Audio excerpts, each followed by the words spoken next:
Welcome back to Basic Electronics. In the last lecture, we have introduced phasors and seen how to interpret them in the sinusoidal steady state. In this lecture, we want to apply phasors to RLC circuits to figure out the steady state currents and voltages.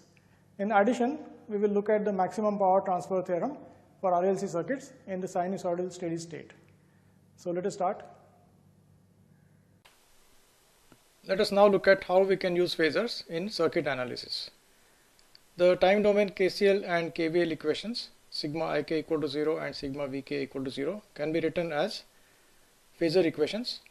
Sigma ik equal to 0, where ik are current phasors now, and sigma vk equal to 0, where vk are voltage phasors in the frequency domain. Resistors, capacitors and inductors can be described by V equal to Z times I in the frequency domain, which is similar to V equal to Ri in DC conditions. The only difference is that we are now dealing with complex numbers when we talk about this equation. An independent sinusoidal source in the frequency domain behaves like a DC source. For example, for a voltage source, a sinusoidal voltage source, we can say that the phasor Vs is a constant, which is a complex number. For dependent sources, a time domain relationship such as I of t equal to beta times Ic of t translates to the phasor relationship phasor I equal to beta times phasor Ic in the frequency domain. So the equation looks very similar, except we have complex numbers here. So from all of these remarks, we conclude that circuit analysis in the sinusoidal steady state using phasors is very similar to DC circuits with independent and dependent sources and resistors. And therefore, all the results that we derived for DC circuits are valid also for sinusoidal steady state analysis.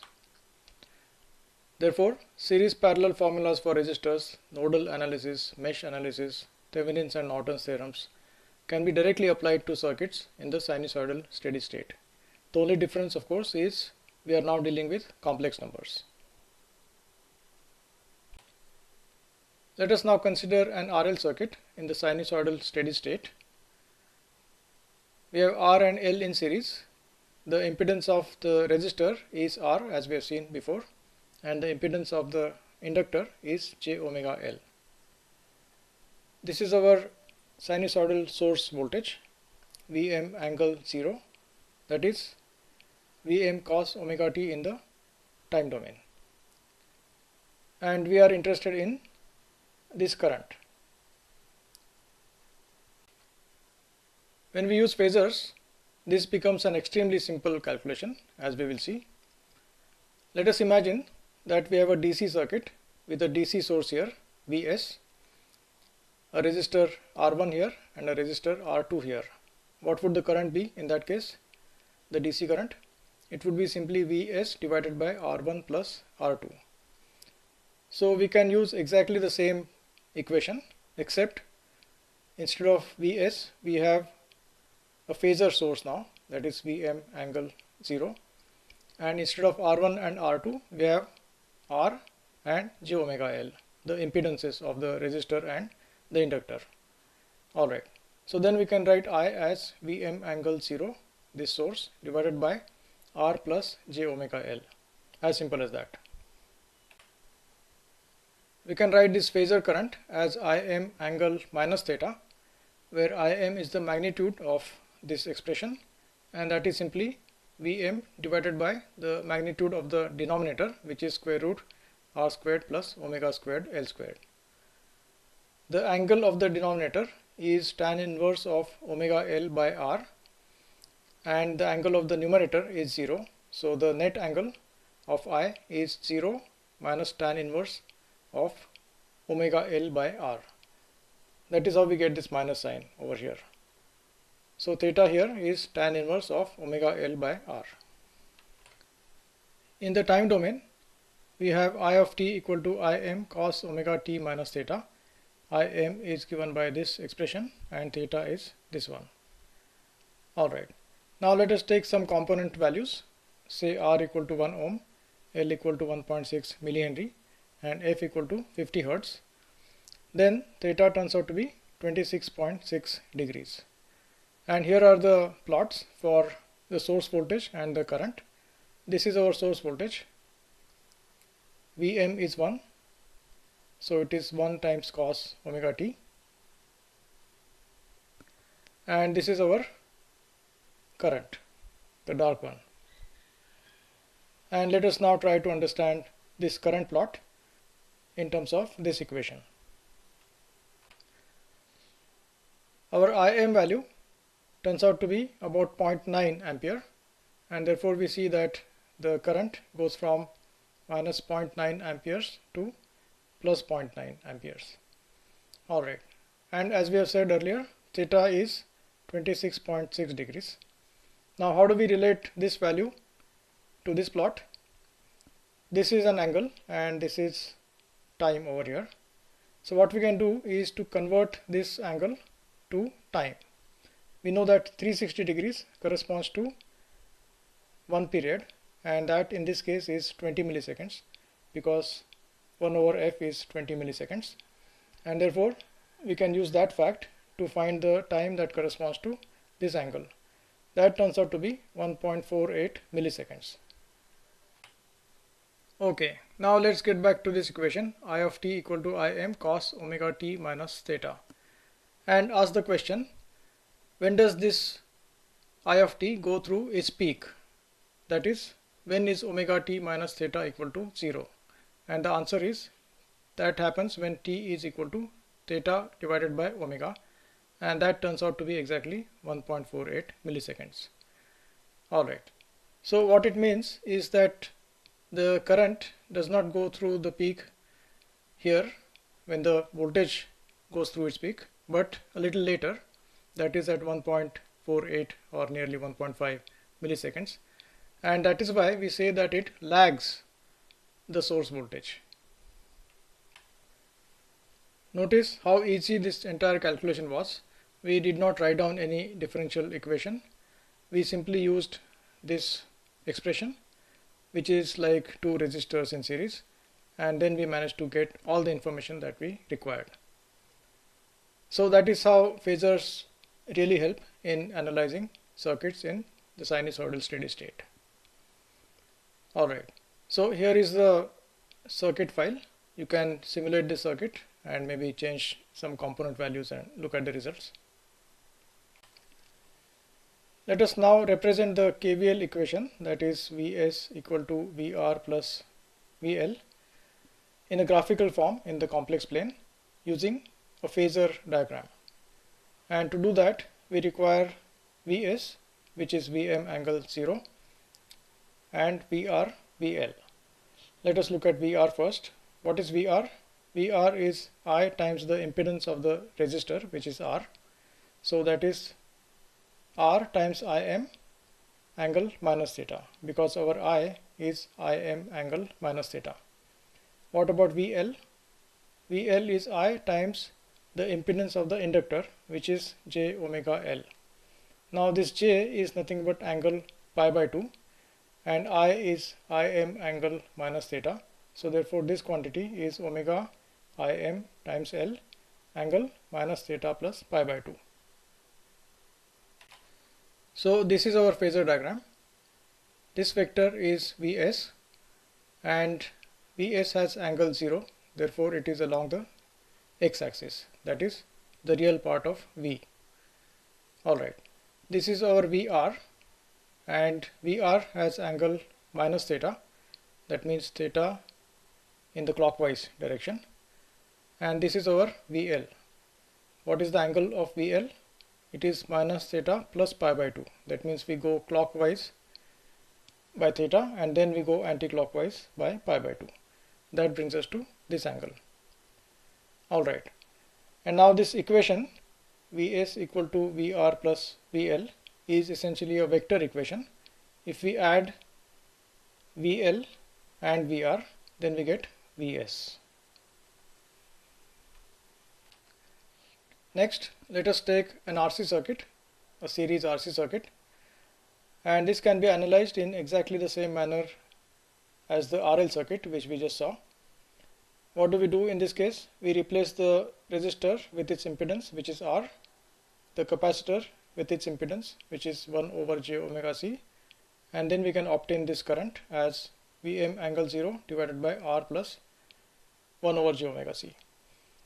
That we write as Im angle theta, where Im is given by this quantity. You should really verify this, and theta is pi by 2 minus tan inverse omega Rc. Now this tan inverse omega Rc can vary from 0 to pi by 2, and therefore this angle is basically a positive angle. In the time domain, we write the current as Im cos omega t plus theta, and now let us calculate theta for some component values. Say R equal to 1 ohm, C equal to 5.3 millifarad, and F equal to 50 hertz. For this combination, theta turns out to be 31 degrees, and that corresponds to a time of 1.72 milliseconds. Alright, now let us ask this question: when does I of t go through its peak? And that happens when omega t plus theta becomes equal to 0. That means t is equal to minus theta divided by omega, and that time is exactly 1.72 milliseconds. Okay, let us look at the plots now. This light curve is the source voltage, 1 angle 0, and it goes through its peak at t equal to 0 because that's the cos function. This dark curve is the current, and that goes through its peak when t is equal to minus 1.72 milliseconds, as we just discussed. In other words, the current goes through its peak before the source voltage goes through its peak, and that is why we say that the current leads the source voltage, since the peak of I of t occurs theta by omega seconds before that of the source voltage.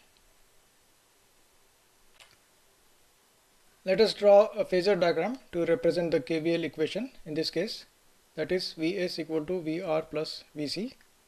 What is Vr? I times R, where I is Im angle theta. So therefore Vr is R times Im angle theta. What about Vc? Vc is I times the impedance of the capacitor, which is 1 over j omega c.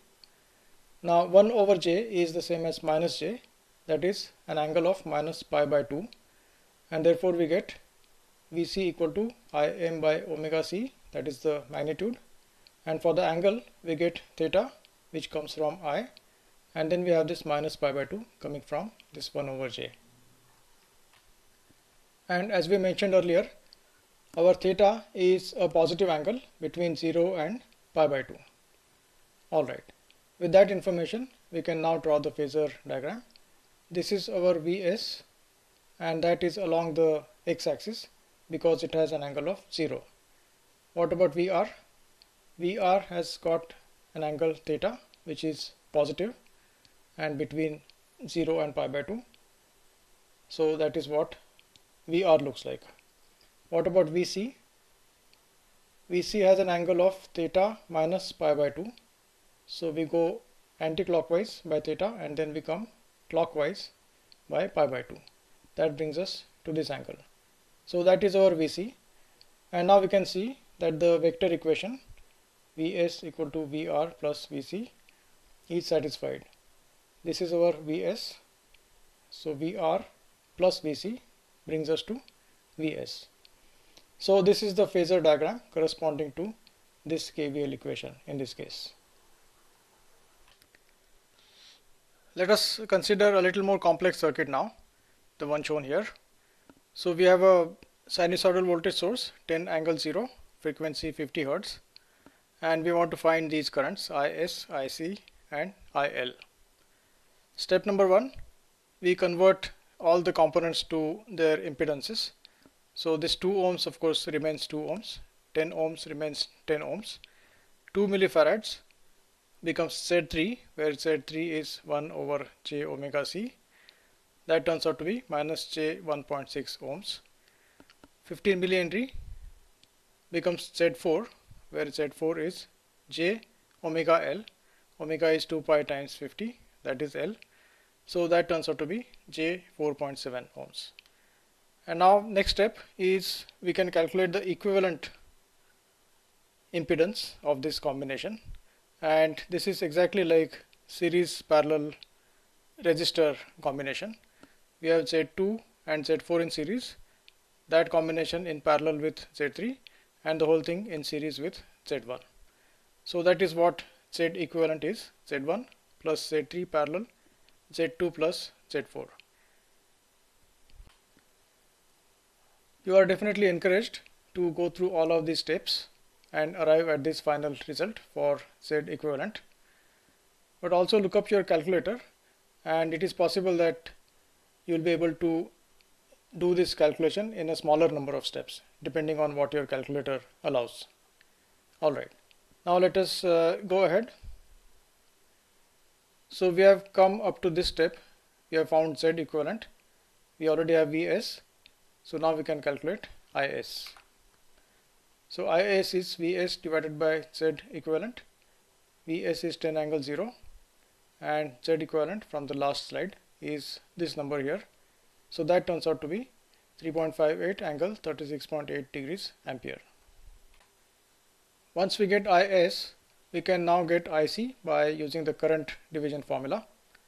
That is Ic equal to Z2 plus Z4 divided by Z2 plus Z4 plus Z3 times Is, like that. And that turns out to be this number. What about IL? We can get IL in two ways. One, Is minus Ic gives us IL by KCL, or we can use the current division formula. IL is equal to Z3 by Z3 plus Z2 plus Z4 times Is. Either way, you should get this number for IL. And now let us draw the phasor diagram which describes the KCL equation at this node. Here is the phasor diagram, and notice that we have used the same scale for the x and y axis. That is, this distance, which represents 1 unit on the x axis, also represents 1 unit on the y axis. And we do that so as to represent angles correctly. That means a 45-degree angle would indeed look like a 45-degree angle if we follow this practice. Alright, let us now verify whether the KCL equation at this node is satisfied. What is the equation? We have Is equal to Ic plus IL. Our Is is 3.58 angle 36.8 degrees. That is this vector. Its magnitude is 3.58 and this angle is 36.8 degrees. Ic has a magnitude of 3.79, so a little bit larger than Is, and an angle of 44.6 degrees. That is Ic. This angle is 44.6 degrees. IL is much smaller in magnitude, 0.546, and it has a negative angle, minus 70.6 degrees. So that is our IL. And now we see that Ic plus IL is indeed equal to Is. So that means KCL is verified. We have looked at the maximum power transfer theorem for linear DC circuits. Now let us look at maximum power transfer in the sinusoidal steady state. So let us consider a circuit whose Thevenin equivalent is given by this circuit here, namely a voltage source VTH in series with an impedance ZTH. Both of these of course are complex numbers. Now we connect a load impedance to this circuit, and as a result a current is going to flow, and that current is denoted by this phasor I. We want to find the condition for which the power transferred from this circuit to ZL is maximum. Alright, let us begin with ZL equal to RL plus JXL, where this is the real part of ZL and that is the imaginary part of ZL. And similarly, let ZTH be RTH plus jxth. Let I be Im angle phi. Im is the magnitude of this phasor I here, and phi is its angle. Now the power absorbed by ZL is given by P equal to half Im squared RL, where Im is the magnitude of this phasor I and RL is the real part of ZL. What is Im? It is the magnitude of I, and what is I? It's simply VTH divided by ZTH plus ZL. So we get P equal to this expression over here. Let us rewrite this expression as half mod VTH squared divided by RTH plus RL squared plus XTH plus XL squared, and that multiplied by RL.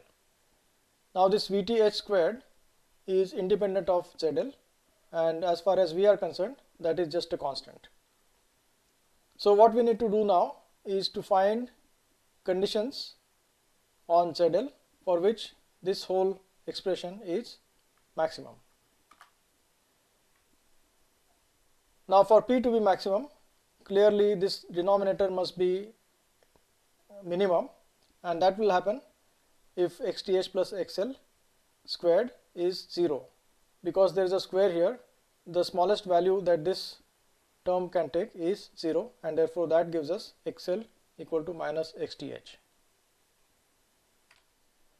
And with XL equal to minus XTH, this second term disappears and we get P equal to half mod VTH squared divided by RTH plus RL squared times RL. So for maximum power transfer, we need to maximize this expression now. How do we do it? We differentiate P with respect to RL and we equate dP dRL to 0, and then find that P is going to be maximum when RL is equal to RTH. So we have two conditions. One, the imaginary part of ZL, that is XL, must be equal to negative of the imaginary part of ZTH, that is XTH, and the real part of ZL must be equal to the real part of ZTH. To summarize, for maximum power transfer to the load ZL, we need RL equal to RTH and XL equal to minus XTH. That means our load impedance must be the complex conjugate of the Thevenin equivalent impedance, that is ZTH. So ZL must be equal to ZTH star. Let us now look at an application of the maximum power transfer theorem for sinusoidal steady state. Here is an audio amplifier driven by an audio input signal. So the frequencies here would be in the range 20 Hz to say 16 kHz or so. This audio amplifier is followed by a transformer, and we will soon comment on why this transformer is required. And then finally we have this speaker. This speaker has a complex impedance which varies with frequency, but in the audio range its resistance is more or less constant, typically 8 ohms, and its imaginary part can be ignored. So the equivalent circuit representing this entire situation is given by this circuit here.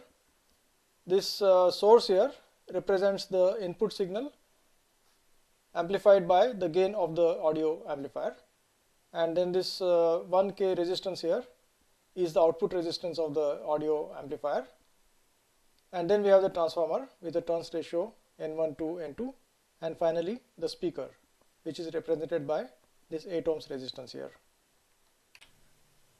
Our objective, of course, is to maximize the power transfer from this circuit to the speaker. That is how we will hear the loudest sound that is possible with the given input signal. Alright, so let us simplify this circuit. We can transfer this resistance to the other side of the transformer, and then it becomes N1 by N2 squared times 8 ohms. Here is our actual problem statement. We look at this circuit and calculate the turns ratio to provide maximum power transfer of the audio signal. What is the maximum power transfer theorem? It says that ZL must be equal to ZTH star, And in this case, since the imaginary parts of ZTH and ZL are 0, all it means is that the real parts must be equal. That means we must have n1 by n2 squared times 8 ohms equal to 1k, like that. And we can now solve this equation for n1 by n2, and that gives us n1 by n2 of about 11. So if we pick a transformer with this turns ratio, then it is guaranteed that the audio signal will deliver maximum power to the speaker, and we will hear the loudest possible sound that is possible with this input signal. In conclusion, we have seen how to use phasors to analyze RLC circuits in the sinusoidal steady state. This background is going to be very useful when we look at filter circuits a little later. We also looked at the maximum power transfer theorem for RLC circuits in the sinusoidal steady state. We considered an example which is very important in practice, namely how to obtain maximum audio power from a speaker. That is all for now. See you next time.